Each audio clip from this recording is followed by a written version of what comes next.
Overpass, an easy ranked box on TryHackMe that is the brainchild of a handful of tech bros hoping to gain clout via a poorly made password manager hosted on a web server that is about as vulnerable as their crypto investments.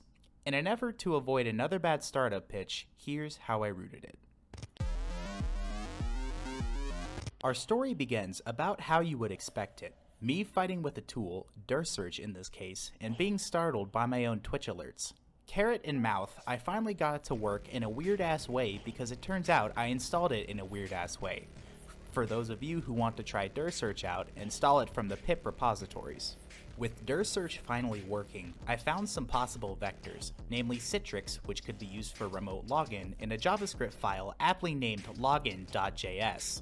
With this in mind, I decided to also run Nmap to get a full picture of the box, discovered I forgot to install Nmap, then discovered only ports 80 and 22 were open.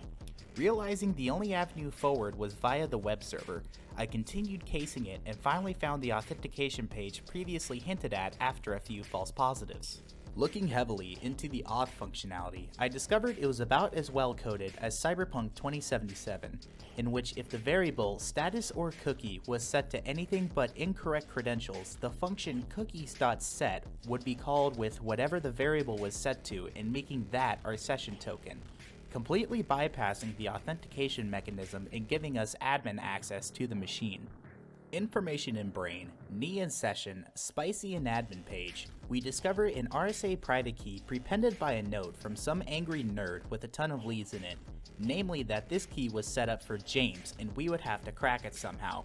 Remembering the live SSH server also on this box, I knew this was the way. The next step was figuring out how to crack the damn thing, and this was more of a bitch than I cared to admit, because barring the article that was trying to get me into some weird cyber BDSM bullshit, information on how to do this was strangely hard to understand. After about 4 hours of digging around with Jumbo John and Hashcat, I discovered that Hashcat 6.2 point something can crack RSA keys despite the heavy hints that previous versions can do it too. Nope, it's only in the latest update, and nobody said anything. Thanks, Black Hills. It should also be noted that the latest version in the Debian Bullseye repos is 6.1.1, and the modules aren't backwards compatible. It should also be noted that a Python script called ssh2john is required to reformat the key into something parsable by Hashcat and John. Fuck.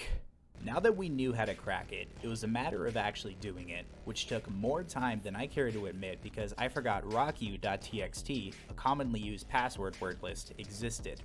Rather, I tried a laundry list of other things that actually ended up breaking my box at one point.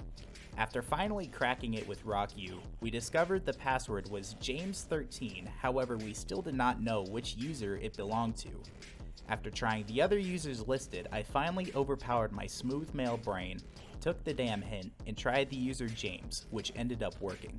Now that we finally had a foothold on the box, I started looking specifically for easy privesc vectors. From this, we discovered this user had no sudo privs, no SUID binaries, no GitHub egress, no house, no job, no girl, but we did discover a to-do text file in his home directory that gave plenty of leads, namely, password manager has shit encryption, his actual account password is stored somewhere using the password manager, and there's an automated build script somewhere on the box. The password ended up being stored in the aptly named hidden file .overpass in his home directory, which through looking at the source code downloaded from the website, we find out is encrypted using ROT47, a fresh and modern take on the rustic and classic Caesar cipher used by the Roman army back in the good old days. But like Rome itself, its defenses were no match for the powerful might of literally chucking it into CyberChef and fucking around with the shift value until we had our plaintext password. Armed with this information and the to-do file we discovered earlier, we note 3 key things. There's a job in root's cron tab which grabs the build file from overpass.thm, the host file is able to be modified by our user, and the file is piped into bash which is being executed by root. With this, I devised a plan which I will now recite alongside a sweet Ocean's 11 type montage. First, we modify the host file so overpass.thm points to our machine. Then, we recreate the file path the cron job is looking for, except our build script will contain something called a reverse shell payload. And finally, we spin up an HTTP server with Python and set up a TCP listener on port 855. Why port 855? Because I always stay on brand at all costs. With the traps set, our play looks like this. Root, the God account, runs the cron job, which will download the buildscript.sh file from our machine due to the host file modification we made. It will then pipe the script into bash, which, according to the man page, will execute the script. And because our script contains a reverse shell payload, the target will initiate a shell connection with our machine, which will be caught by our listener, and because this command was run as root, will give us complete control of the machine. You might notice James' password has nothing to do with this, to which I say calm the fuck down, Chekhov, your gun will go off. The plan is flawless. So the plan was flawed, the TCP connection was made, meaning the payload executed, but we don't have a shell for some reason. After playing around with it for a bit, even catching the mistake I made in the payload, there was no way this was going to work. We had to come up with another plan. Keeping in mind we had at least remote code execution, I remember this was an Ubuntu box that came stock with sudo, which we confirmed earlier was still on the box.